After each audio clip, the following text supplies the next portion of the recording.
আরে দাদা চলে এসছেন নাকি দাদা?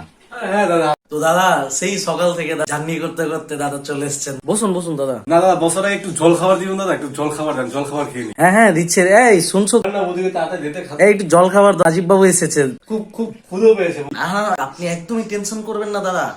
আপনার আসার কথা শুনে আপনার বৌদি তো সেই সকাল থেকে পোলাও কোরমা বিরিয়ানি এটা সেটা তো কিছু যে আপনার বৌদি রান্না করছে যে দাদা, আপনি একদম একদম খেয়ে পেট টেট ফুলে যাবে দাদা একদম। তাই নাকি? তো দাদা পোলাও করার সাথে সাথে খাসি নেই দাদা, খাসি। খাসি? আপনি খাসিও খান দাদা? খাবো না দাদা, তুমি পরে এসছি, শুধু এগুলো খেলে হবে দাদা? এই শুনছো, আমাদের ওই যে গৃহপালিত যে খাসিটা আছে ওটা কি রেঁধেছো? হ্যাঁ দাদা খাবে, রাজীব বাবু খাবে। গৃহপালিত খাসি মানে আমি তো নিচে কোনো খাসি দেখলাম না দাদা। আচ্ছা আচ্ছা দাদা, পাহারার জন্য একটা খাসি রেখেছি তো দাদা। আচ্ছা যাই হোক দাদা, খাসি তো নাকি? হ্যাঁ হ্যাঁ একদমই খাসি। চলেন দাদা, বৌদি রান্না বান্না করতে করতে আমরা একটু ছাদে থেকে ঘুরে আসি দাদা। খাতে যাবো মানে দাদা? এই যে দাদা। ও দাদা, এটাও আছে নাকি? হ্যাঁ তাহলে তো সেই মজা হবে, চলেন দাদা। দাদা সবকিছু খেলেন, খাবার দাবার ঠিক ছিল তো দাদা? হ্যাঁ দাদা, খাওয়া দাওয়া খুব সবই ঠিক ছিল দাদা, কিন্তু দাদা আমি একটা বিষয় লক্ষ্য করলাম, আপনারা দাদা কেউ খাসির মাংস খেলেন না দাদা।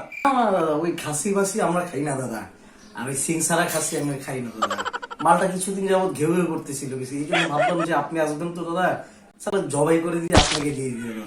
সিংসারা খাসি মানে দাদা বুঝলাম না ও দাদা। আপনি বুঝবেন না দাদা, ও ছাড়েন আপনি দাদা, সমস্যা নেই দাদা। একটু চা হলে দাদা ভালো হতো দাদা। চাও খাবেন দাদা? আচ্ছা আচ্ছা, এই শুনছো, এই দাদাকে রাজীব বাবুকে একটু চা দিও তো, চিনি কম করে দিও তো। এই তো আমি দাদা, আমি তো ডায়াবেটিস তো দাদা, আমার চিনি আর দাঁত বলি চিনি বাড়িয়ে দিয়ে। না দাদা, আপনি তো জানেন না আমাদের এইদিকে চিনির দাম বেড়ে গেছে দাদা, তাই আমরা সবকিছু মেপে মেপে দিই দাদা। ও আচ্ছা আচ্ছা, বৌদি তাহলে চিনিটা একটু মেপে দিয়ে, একটু মেপে দিয়ে। হ্যাঁ এই শুনছো, পারলে চিনি ছাড়া দিও চা।